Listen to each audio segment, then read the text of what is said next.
গিন্নিমা খুব আনন্দ করবো কিন্তু আমরা সবাই মিলে। ও ভালো কথা, শোনো না, বলছি যে আগামী সপ্তাহে না একটা ভালো বিয়ের তারিখ আছে, আমরা বরং ওই দিনটাই ঠিক করি, সেই দিনই এদের বিয়েটা দিয়ে দেবো। আর তোমরা যদি পারমিশন দাও তাহলে পুরোহিতকে আমি বাড়িতে ডেকে আনি, সমস্ত কথাবার্তা হয়ে যাবে।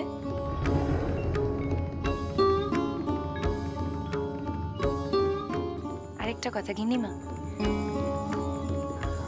বিয়ের সমস্ত জোগাড় যন্ত্র কিন্তু তুমি নিজে হাতে করো, তা নাহলে তোমার নাতি সুখী হবে না। কথাটা মনে রেখে যা করার করো। দিদি ভাই, তোমার যখন গোপাল ঠাকুরের সঙ্গে বিয়ে হয়েছিল তখনও তো আমি নিজে হাতে সব জোগাড় যন্ত্র করে দিয়েছিল। কি হলো, ঠিকলো বে? কি পরিণতি হলো বলো দেখিনি?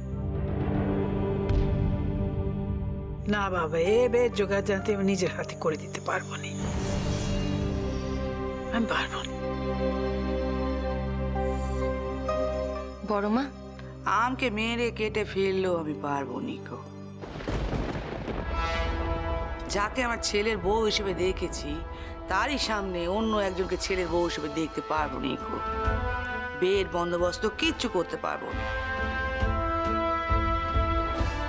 তাতে যদি নতুন বউয়ের না হয় হবে আমার সোজা কথা।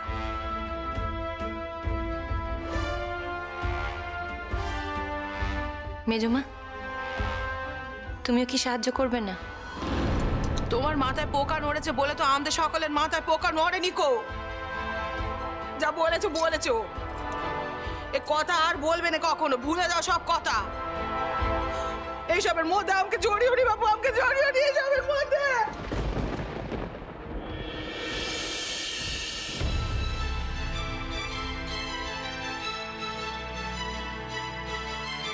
তো আমার দিদিরা কি বলছে?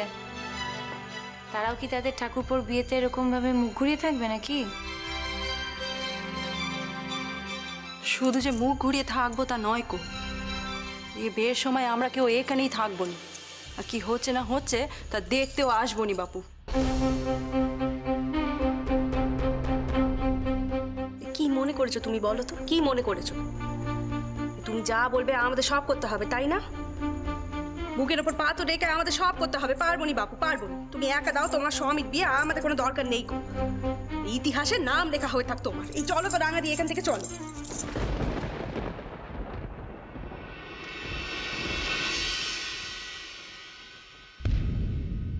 কি ব্যাপারটা কি তোমাদের? হ্যাঁ, ব্যাপারটা কি? কোথায় ছিলে তোমরা?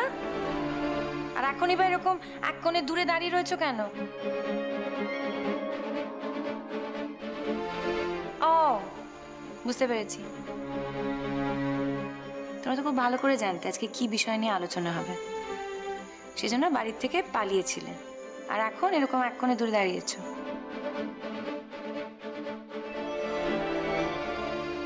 I mean, this is just not done.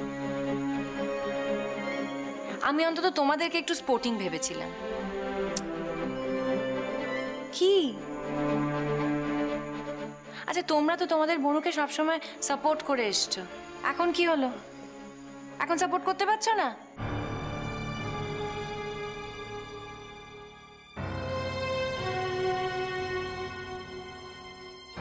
আমার সাথে কিন্তু কেউ নেই, কেউ আমাকে সাহায্য করছে না।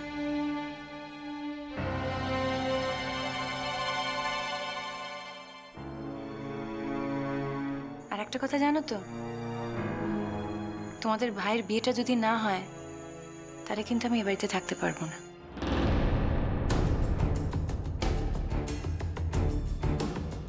তোমরা চাও না তোমাদের বোনু তোমাদের সঙ্গে থাকুক, চোখের সামনে থাকুক?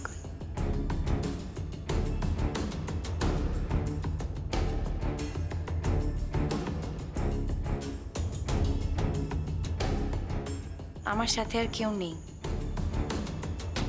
তোমরা যদি আমার সাথে না থাকো একা হাতে তোমাদের ভাইয়ের বিয়ে আমি দিতে পারবো না। আরে হাতে আর কটা দিন মোটে সময় বলো তো, সামনে একটা শুভ কাজ। হ্যাঁ, ঠিকঠাক করে বিয়েটা আমাদের দিয়ে দিতে হবে তো। হ্যাঁ,